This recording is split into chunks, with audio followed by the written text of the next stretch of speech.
और जब नवरात्र आता है तो इस गीत को हर आंगन में गाया जाता है, क्योंकि एक ऐसा गीत है जिस समय माँ की आगमन में एक पूरे परिवार का प्रेम दिखता है। कोई माँ को कभी घेर सकता है कहीं, लेकिन प्रेम में एक घर की माँ बोलती है कि दवना माड़ुआ नीली पानिया गानावा हो।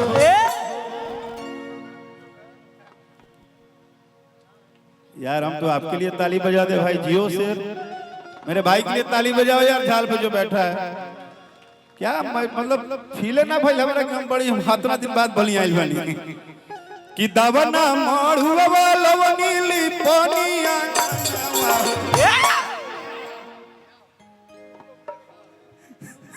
बाबू परशुराम जयंती के मंच हम हाथना कंट्रोल कैले बनी, तू तनी कंट्रोल कर।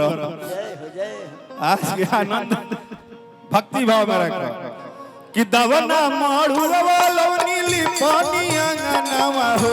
दवना माड़ुआ नीली पानिया गानावा घेराइलू कि दवना माड़ुआ नीली पानिया गानावा हो कि तू घेराइलू घरे आइलू तू घेराइलू माई जाए ना देव तू घेराइलू माई जाए ना देव। दवना मड़ुआ नीली पानिया गानावा हो। दवना मड़ुआ नीली पानिया गानावा घेराइलू घरे आइलू तू घेराइलू माई जाए ना देव।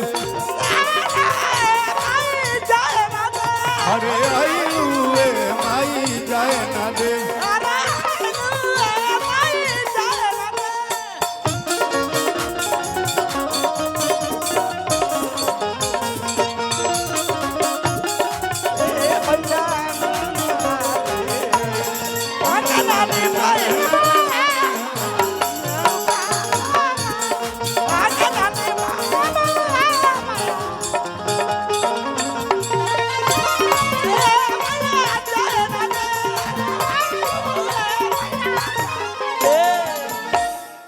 कि बड़ा भाग आइल बड़ुआ गाना में माई हो।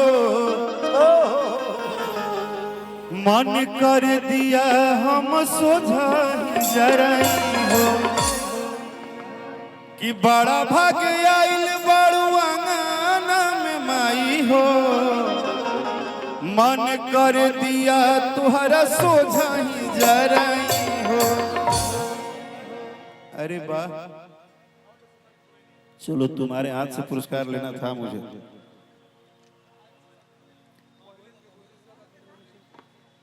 अच्छा, मंगल पांडे जी बागी, पूर्व भाजपा महामंत्री नगर बलिया। आशीर्वाद जो आशीर्वाद देने आई थी उसका नाम क्या है? जो बिटिया आई थी छोटी, पता नहीं कहीं। ठीक है कोई बात नहीं, इसको रखिए गुरुजी। कि बड़ा भाग आइल बड़ुआ गाना में माई हो। तुहर तो सोझा हम दिया नजर कि बेरी बेरी जाइबू बाकी धाई लबे आचारवा हो। कि बेरी बेरी जाइबू बाकी धाई लबे आचारवा कि तू घेराइलू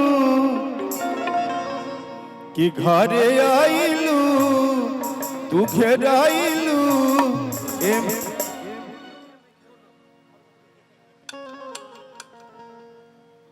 हम लोग यहाँ पे जहाँ हैं, यहाँ बाबा का दरबार है, भिरगू बाबा का। हम आज से 8-10 साल पहले, हाँ मैं द्वाबा विधानसभा की नेत्री और बलिया लोकसभा के